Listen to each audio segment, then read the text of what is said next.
Hello, I wanted to take a moment to just show you how you could use Google Calendar.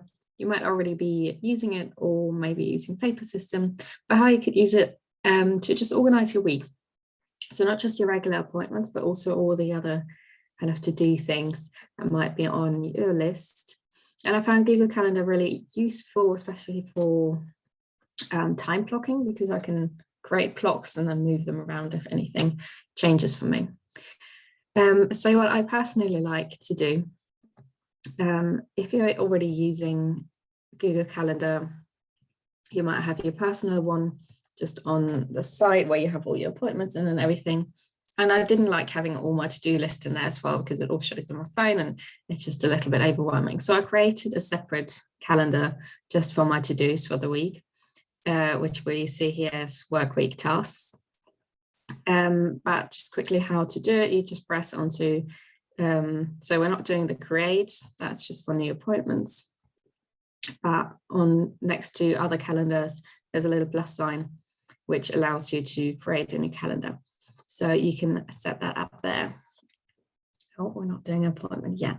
There we go. And then you have, I call it a test. Make sure to tick that we're just in that calendar. If you like, you can also switch on your regular calendar, because it will show all the appointments that you have during the week if you use it for your appointments. So you already know when you have time and when you don't have time. What I like to do is at the beginning of the week, just write down. So I use Trello, for example, to organize my projects, to organize my week, everything that needs to be done in which day. But organizing it by projects I found really useful. So let's say one project could be called class planning if you teach yoga classes, for example, or lesson planning if you're a teacher in any way or coach, or you have a workshop coming up, that might be a separate project. Other things could be a workshop. So at the moment I'm planning a workshop, so I have a project called workshop, and then I have all my to-dos under that. But that's something I plan in Trello for myself, but I can do a separate video on that. But you could also do that written down, just having all your tasks ready for each project. So once you kind of divided everything that needs doing and divided them into your projects, this is of course just one way of doing it. And I always suggest trial and error, see what works for you, see what doesn't work, and then adjust accordingly. But what I like to do then is, first of all, have a look at my regular appointments. So they're already in there. So firstly, I have my appointments, meetings, anything client, one-to-one sessions, for me, I do a lot of VA work as well, so I'll have those time slots already in my calendar. So if I then turn on my personal calendar, they would all show here. So let's say Monday, let's do a test one, client one-to-one session. And then I would just save that. So that would be our appointments, and let's say you have that throughout the week as well. So once these are in, so I always start, starting with that. Also planning some breaks. I think that's really important. Notice again, trial and error, what works for you. Each week might be different depending on when you're seeing clients or what else you have on. But making sure to plan in breaks. And if you're really strict about it, you could call it busy. So that definitely nobody can book into that. If you feel a bit more flexible about it, or you think, well, I'd rather have the option for somebody to book in and then I can move my break accordingly, you could click as free, but then you still have the reminder for yourself. I maybe like to choose a different color for that. There we go. And I like to do it at the beginning of the week, because then these things are already kind of planned in, but it gives me, with Google Calendar, the flexibility of moving things around. So instead of having to redo everything all the time, you can just kind of draw it up, which is quite handy. And then, especially at the beginning of the month, I just like to look at my regular to-dos. So for example, every Monday morning, I take time for reviewing numbers, reviewing admin stuff and just seeing what's on for the week, and then also taking time to plan out the calendar.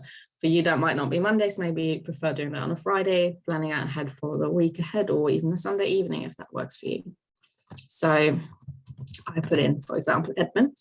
And then because I want to keep it free for others, because my appointment booking system works through Google Calendar, I want to keep it free for people to still book in. So I put, instead of that busy tag, I put free in. Might use a different color. And let's say I give myself an hour for that. But I can also repeat it. So if I know that I'll do that every week, every Monday, I can just say weekly on Monday, and then it just puts it in for every week. So you don't have to do it manually all the time. So it's quite nice. So that's a regular slot, for example. Maybe you have some other things that you know you have to do regularly each day. So it's quite nice to already put them in there. And then if time slots changes, you can always just draw them a bit smaller, and then you can change it for this one or all of them, or the ones that you scheduled in, or you make it, put it back to an hour. There we go.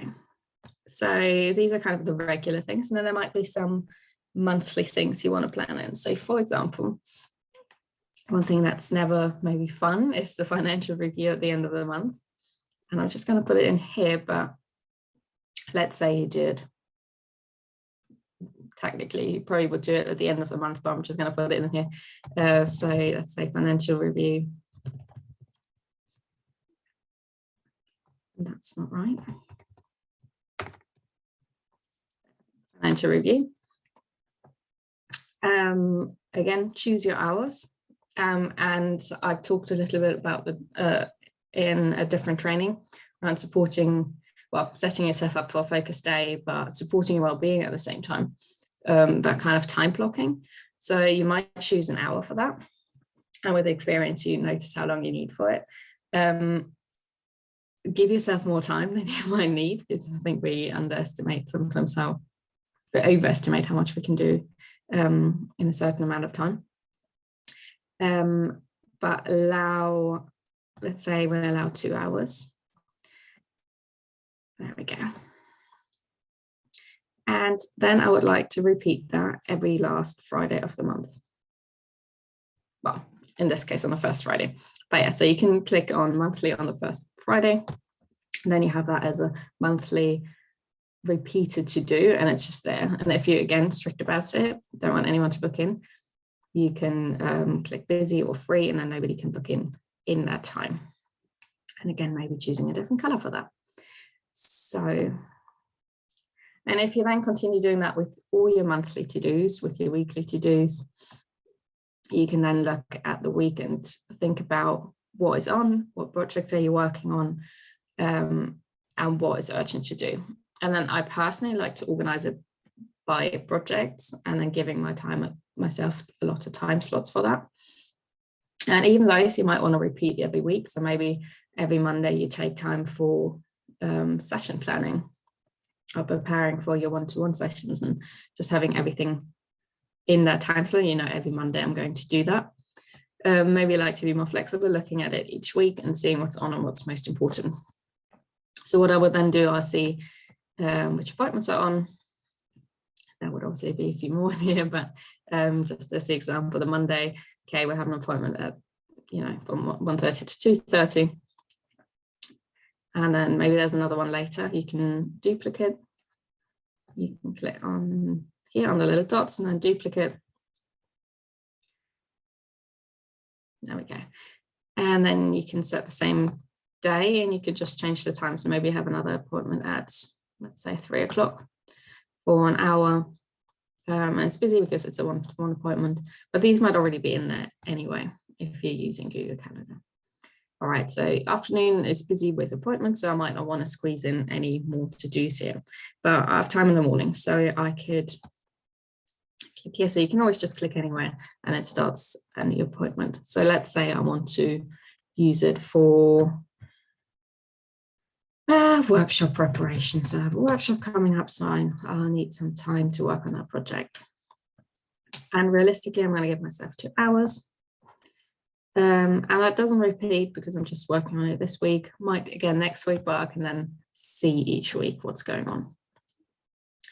But I want to keep it free. So if somebody still wants to book in one-to-one appointment, they can. And I give it another color. I want to make it a little bit colorful. There we go. And I'm just making sure here that's in the, it's saved in the right calendar. There we go. And then I save it. So, and then when it comes to 10 o'clock, I know I have dedicated 2 hours to work on this project and can put everything else away. I'm not going to check my emails, not going to do all the small bits. Maybe have a time slot in the afternoon to do emails.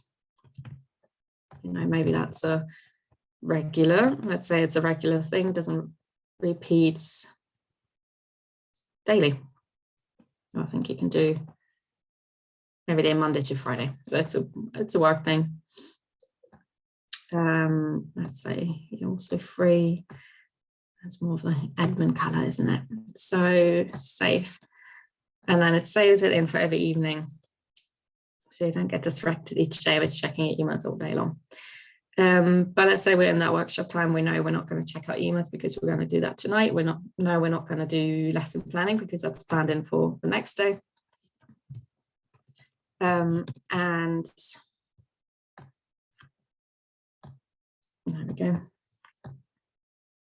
So we can fully focus on working on the workshop, and what you can go to your project list, see what needs doing, and then prioritize within that what you want to work on. You could make it more specific. Maybe you say if you have 4 weeks to prepare for the workshop, maybe in week 1 you want to work on content, maybe in week 2 about things you want to share on social media.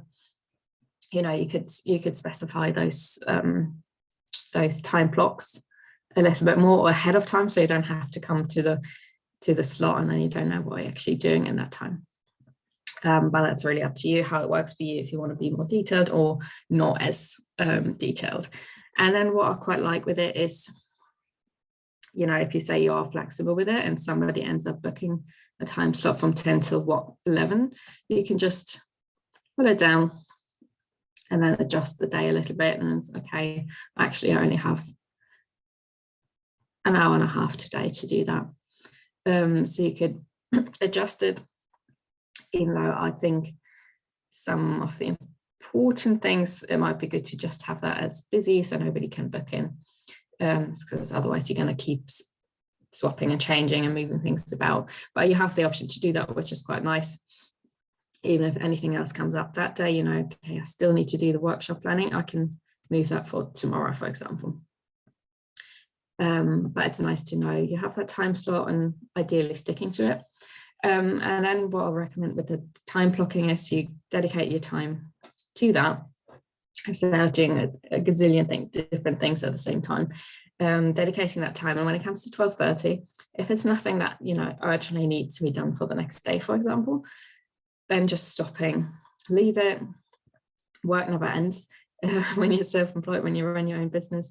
So just leave it at that point if you can, if it's, as I said, nothing urgent that needs to be finished, and just drop it there, and then get back to, you know, the following week, or if you have another time slot during the week, you can get back to it. But otherwise we're going to work endlessly and it's never going to stop. Same in the evening, you know, whenever is kind of your day finish time, you know, when you want to finish work, really set that in. It's like, okay, 5 o'clock I finish, unless there's something really urgent that needs to be finished for the next day. But otherwise, usually there might not be that many things that are so urgent that you have to do them instantly. So I recommend just stopping, because otherwise it never ends.